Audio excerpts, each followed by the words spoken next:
Sharron. And I fell down. All right. We are I didn't think we were here. coming out there for a while. I could hardly hear the music. Unless I hear the music, I just don't move. You just love music, don't you? The favorite today. He is a favorite of so many people that view the program. Because the other guests that I have, they'll go, oh, we watched you the other day and we had a recognition of who the favorite is. And we said one of our one of the favorites. Okay. William Federer. Yes. Your sister in Colorado. Yes. Carolyn, get ready. He is about to speak. Yeah. With more information. Today's subject is so appropriate. Isn't that the truth? Oh. Yeah.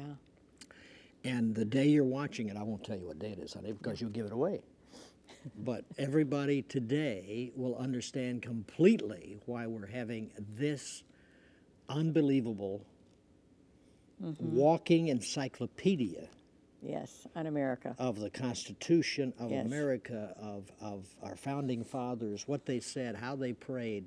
I have the favorite book in my hand right here. He has written, I don't know, that book. 50 books maybe, but that one is got to be my #1 favorite. I have it on my desk and I refer to it. It's like my own personal encyclopedia. This one is, It is an encyclopedia. Look, he signed it right on the front in my gold pen. Yes, he did. So would you welcome, as we welcome, William J. Federer. Here he is. He's also tall, right here. Good to have you. Oh, Herman and Sharron, great to be with you. One of these days, you've got to bring your wife and daughters. I'd love to. It's probably pretty tough to get them all together, right?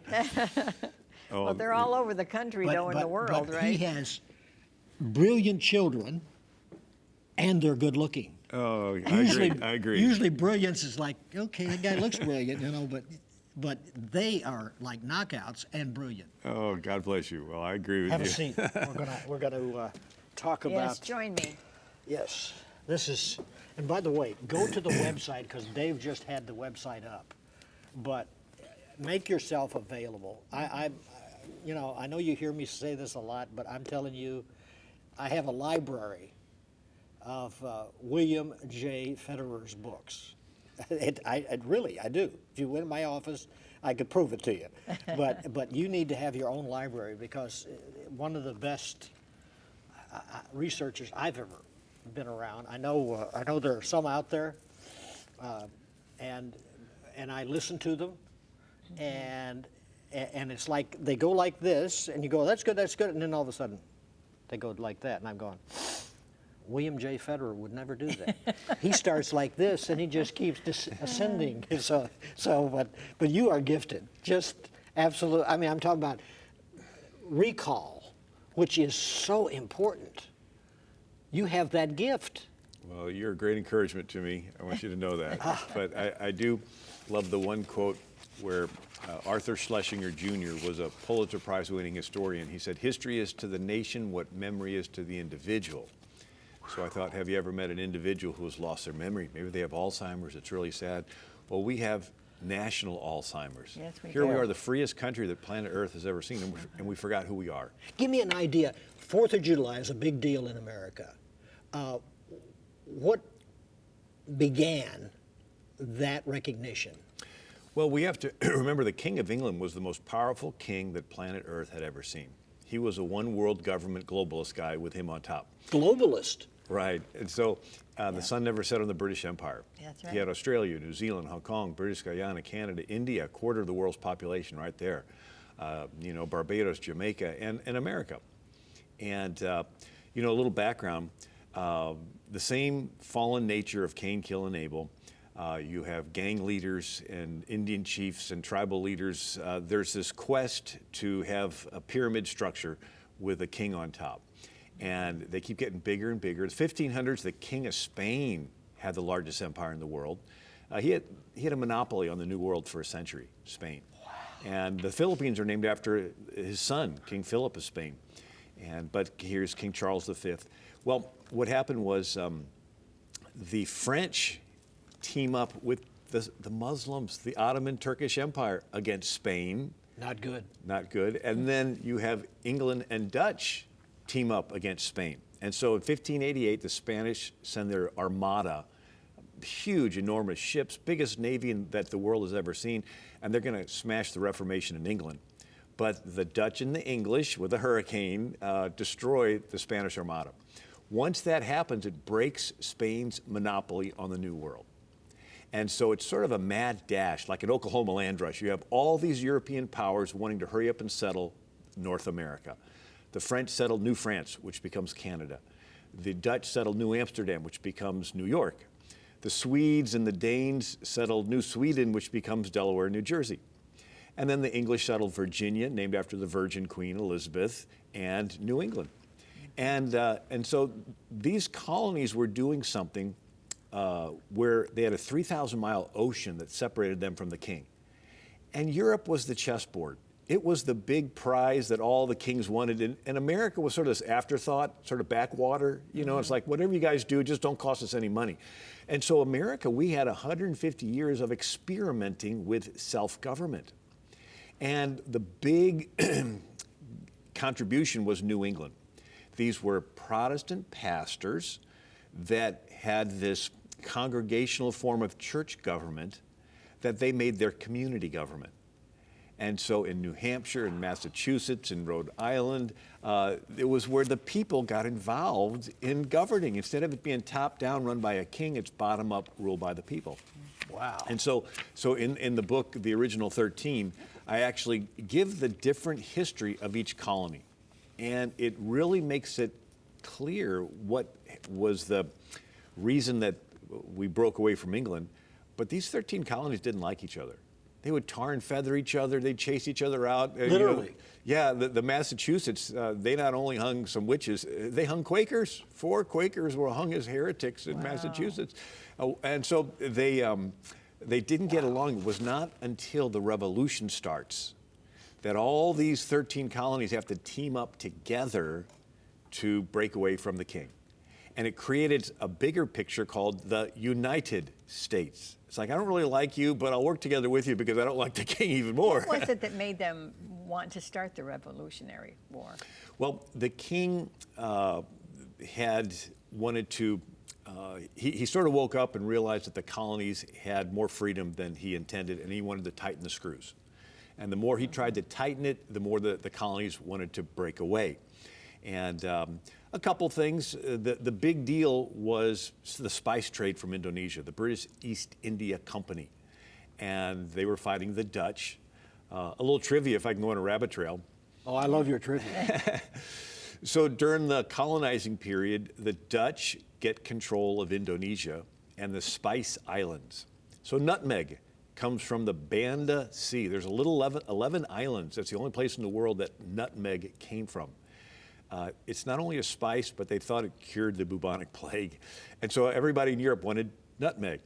Well, the English get one of these little islands, 2 miles long, and they hold it for 4 years, and the Dutch decide, no, we're going to take it. And so they take that English island.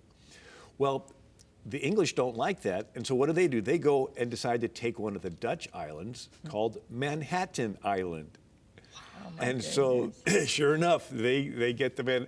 So it's sort of one of these little, twists of history. I just love this.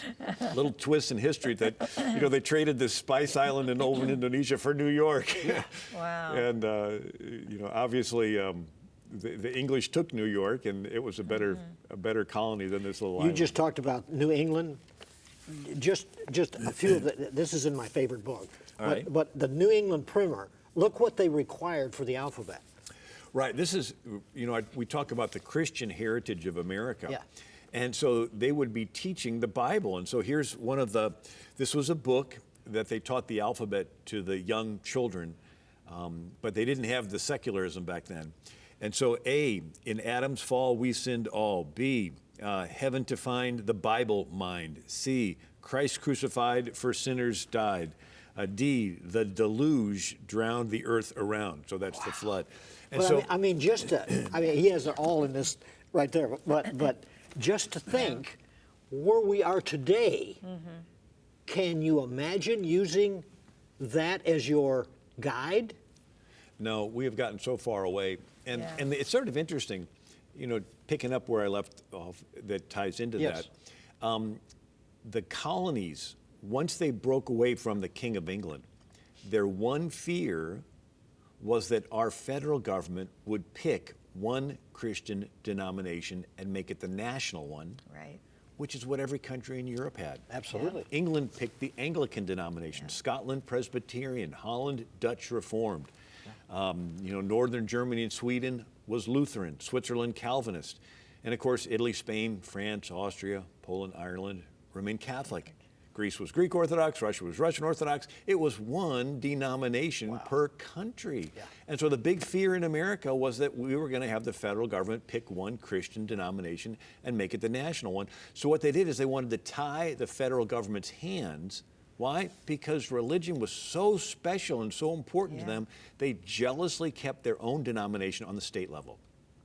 And so you look at it, there was around 3 million people in America at the time of the Revolution. There was only 1% Catholic. All the rest were Protestant. And there was a 0.1% Jewish. So you had 3 million people, 30,000 Catholics, and 3,000 So Jews. that's the Judeo-Christian. Right. But it was predominantly Protestant. And so the colonies, is again, you had Vermont, which was really originally part of Canada. That was French, and the French were Catholic. And then you had Massachusetts was Puritan, Rhode Island was Baptist, Connecticut, New Hampshire were Congregationalists, New York was Dutch Reformed, Delaware and New Jersey were Swedish Lutheran, Maryland was originally Catholic. Quaker, the Quakers, William Penn settled Pennsylvania. And that's a unique state because William Penn was over in England. His dad was an admiral who, remember the Dutch and the English, right? They fought together. So his dad was Admiral William Penn. He helped fight the Spanish. He actually captured Jamaica from the Spanish. Admiral William Penn. And so this admiral had a young son named William Penn. While he's in the Caribbean, a Quaker visits their estate over in Europe, in Ireland, and young William Penn hears this Quaker talking about an inner light of the Holy Spirit. And young William Penn says that the Lord visited him in his prayers and it became real. And so eventually this young William Penn grew up and became a Quaker. Now, England was Anglican, and the king said, you have to believe the Anglican way. And this young William Penn was like hanging around these Quakers. He would get arrested, and the dad would pay the money and fish him out of jail. The dad was like so upset, and he's like, and he was going to disown him, chases him out of the house. The young William Penn has to go and live in France. And he's taken in by who? The Quakers. And so now he's really into the Quakers. He ends up converting. He comes back to England. He's preaching against the king, and he's put in the Tower of London. And so the son of this famous admiral's in the Tower of London. They give him some paper and a pen thinking that he's going to write an apology. Instead, he writes his famous no cross, no crown, no pain, no palm. And so he ends up, getting out of prison. The king is Charles II. And for some unexplainable reason, the dad dies. The dad was so close to the king that he's like, look, when I die, nobody's going to take care of my son. Have mercy on him, So the Admiral William Penn dies. The young William Penn comes in to Charles II and says, I want to buy a little land that we just took from the Dutch in the New World called West Jersey. King Charles II counters and says, you know what? I'm not going to just sell you West Jersey. I'm going to give you 45,000 square miles. I'm going to name it after your dad, Pennsylvania. It makes young William Penn the largest private non-royalty landowner in the world.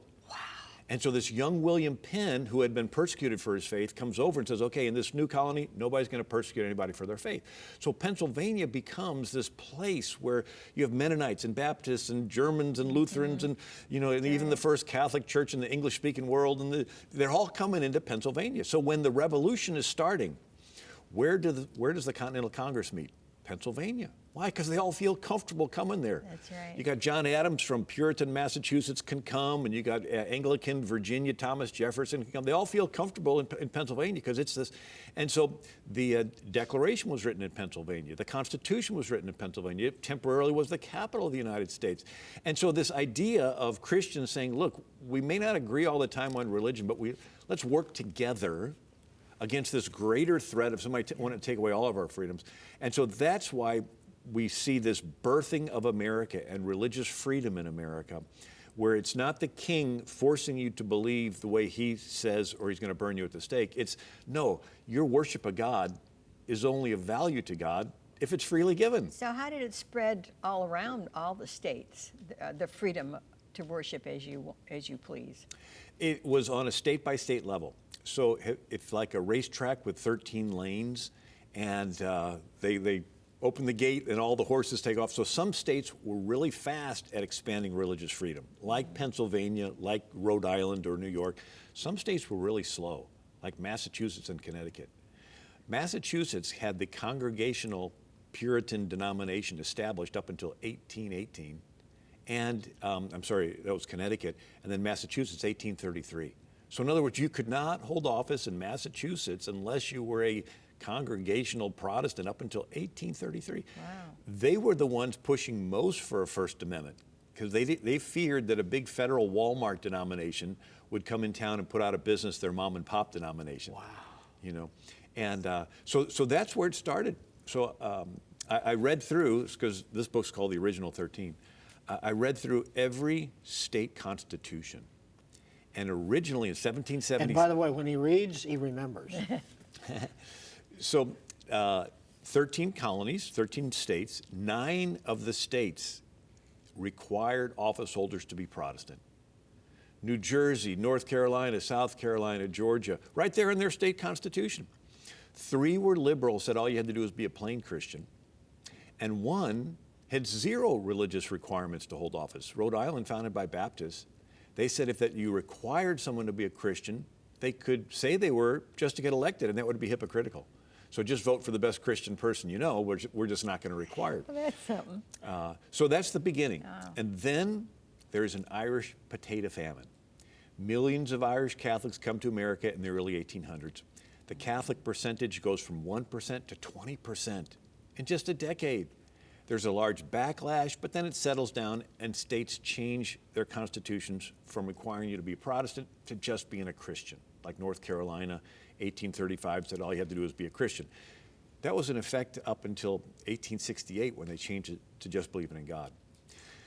Then there's a persecution of Jews in Bavaria, Ashkenazic Jews. They come across middle 1800s, and that's when states like Maryland changed their constitution to say you have to be a Christian or a Jew to hold office.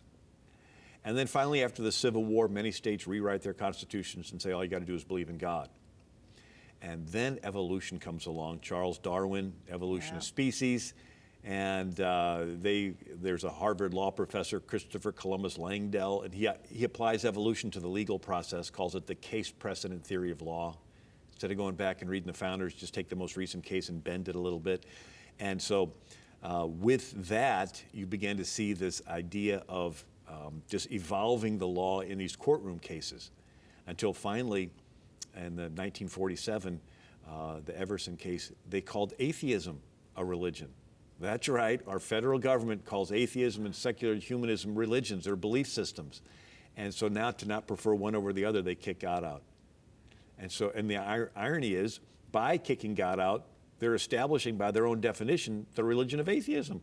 Yeah. So they're violating the First Amendment, which says that the government shouldn't pick one denomination. They're calling atheism a religion and kicking God out, they're establishing it. But here you see this, that's why this book's called Backfired. You see this thing, we got Christians fleeing over here, settling the colonies, learning how to get along with each other, afraid the federal government's going to pick one, so they tie the federal government's hands so the states can do whatever they want.